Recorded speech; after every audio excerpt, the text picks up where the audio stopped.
బెల్లం పాయసం చేస్తున్నానండి. చాలా బాగుంటుంది. మీరు కూడా ఒకసారి ట్రై చేయండి. ఇక్కడ ఒక పాత్రలో కొంచెం థిక్‌గా ఉండే పాత్ర పెట్టుకొని కొంచెం వాటర్ వేసి, ఒక గ్లాస్ వాటర్ వేసి, అందులో సగ్గుబియ్యం నానబెట్టుకున్న సగ్గుబియ్యం ముందు సగ్గుబియ్యాన్ని బాగా నీట్‌గా కడిగి నానబెట్టుకోవాలి. నీళ్ళు మరిగిన తర్వాత వేడయ్యాక ఇలా సగ్గుబియ్యం వేసుకోవాలి. తర్వాత చూడండి, సేమియా ఫ్రై చేసిన సేమియా అన్నమాట. ఆల్రెడీ ఫ్రై చేసి పెట్టుకున్నాను పక్కన. ఇలా చేసుకోవడం వల్ల ఏంటంటే విడివిడిగా చాలా నీట్‌గా వస్తాయన్నమాట. చాలా తక్కువ మోతాదులోనే చేస్తున్నాను. చూడండి, అవి ఎలా బాయిల్ చేసుకోవాలి.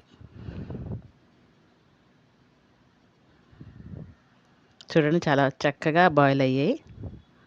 చాలా చిక్కదనం చూడండి, చక్కగా ఆ విధంగా రావాలన్నమాట. పక్కనే ఒక ప్యాకెట్ పాలు మరిగించుకొని పెట్టుకున్నాను. చూడండి, అవి అందులో వేసినట్లయితే చక్కగా ఆ నీళ్ళలో ఉన్న సగ్గుబియ్యం, సేమియా మిక్స్ అయిపోతాయి అన్నమాట. ఇప్పుడు పాలు వేసినట్లయితే చక్కగా అందులో బాగా కూడా ఆ పాలులో ఆ సగ్గుబియ్యం, ఆ సేమియా బాగా కూడా ఇంక్లూడ్ అవుతుందన్నమాట. ఆ రెండు అప్పుడు పాలు గ్రహించుకుంటాయి, ఆ రెండు పదార్థాలు కూడా. నెక్స్ట్ చూడండి, యాలకుల పొడి వేయడం జరిగింది. ఇప్పుడు కొంతసేపు బాయిల్ అవనివ్వాలి. ఎందుకంటే స్పెసిఫిక్గా తర్వాత పాలు వేయడానికి కారణం ఏంటంటే పాల్లో మరిగితే అవి ఉడకవు, ఆ టేస్ట్ వేరే ఉంటుంది, చిక్కపడిపోతుంది అన్నమాట. కాబట్టి అలా చేసుకోవాలి. నెక్స్ట్ చూడండి, బెల్లం తీసి పక్కన పెట్టుకున్నాను.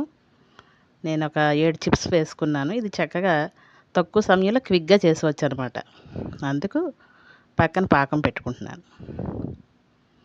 ఇలా మరుగుతుంది చూడండి, చక్కగా కలుస్తుంది, చక్కగా బాయిల్ అవుతుంది. ఇక్కడ చూడండి, ఇందులో ఆ చిప్స్ 7 చిప్స్ వేసాను. ఎవరి టేస్ట్ తగ్గట్టు వాళ్ళు ఎక్స్ట్రా వేసుకోవచ్చు. స్వీట్ ఇంకా ఎక్కువ కావాలనుకుంటే 2 చిప్స్ యాడ్ చేసుకోవచ్చు.